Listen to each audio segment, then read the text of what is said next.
What's up guys, Michael Willis here of TerpsStationMD.com with another edition of TSMD Live.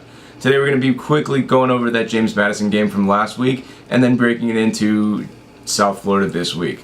Let's go into last week. The Maryland Terrapins took down James Madison handily, 52-7 in their home opener, gaining 287 yards on the ground, led by CJ Brown with 3 touchdowns and Brandon Ross with over 80 yards. But Wes Brown was a big surprise here. His emergence added another player into the backfield. You have to remember Wes Brown missed all of last year because of suspension, and him being back bolsters this offensive unit a whole lot more. The thing that impressed me the most about Maryland last week was their defense. Sean Davis looks like an even better player than last year, and he led the team in tackles. If he can continue to rush the passer well in conjunction with this defensive front that Maryland already has, this is going to be a really good team. They're going to be tough to stop. One thing that gave us cause for concern from that game was CJ Brown's passing. CJ Brown didn't complete 50% of his passes last week and only threw for 111 yards and 1 touchdown.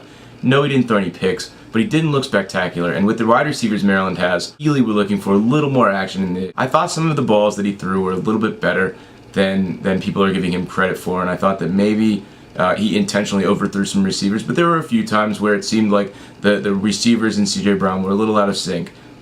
That can be fixed. That's nothing major. Overall, great game. This week's tilt, South Florida, 3:30 on Saturday, down in Tampa Bay.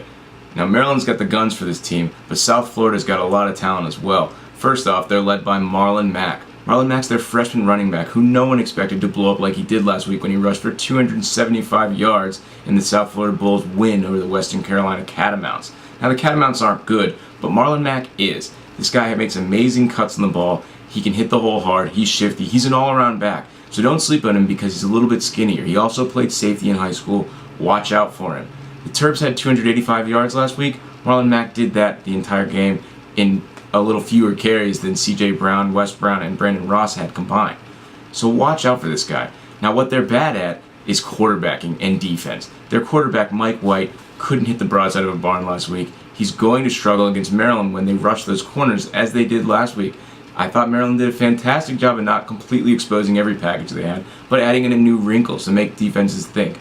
Rushing in Will Likely off those corner blitzes was a fantastic idea, and it really put pressure on the quarterback. I think they can do that again against South Florida, who had some trouble blocking despite a veteran offensive line. Defensively, they gave up over 450 yards and just shy of 460. This team does not have a very good pass rush. They do not have great corners. They do have talent, but they're also really young. I look for South Florida to probably struggle against Maryland's passing attack and the ground game without getting consistent pass rush against CJ Brown.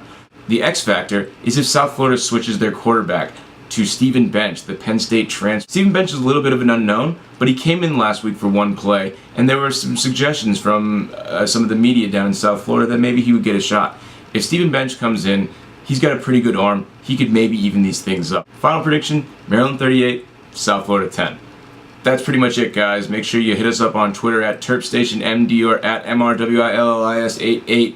Be sure to follow us on YouTube and Facebook and follow us on Twitter as well. Hit us up if you're in the mood to tailgate, or if you're in South Florida, maybe we can hook you up with some fans. Peace out, guys. Appreciate you watching.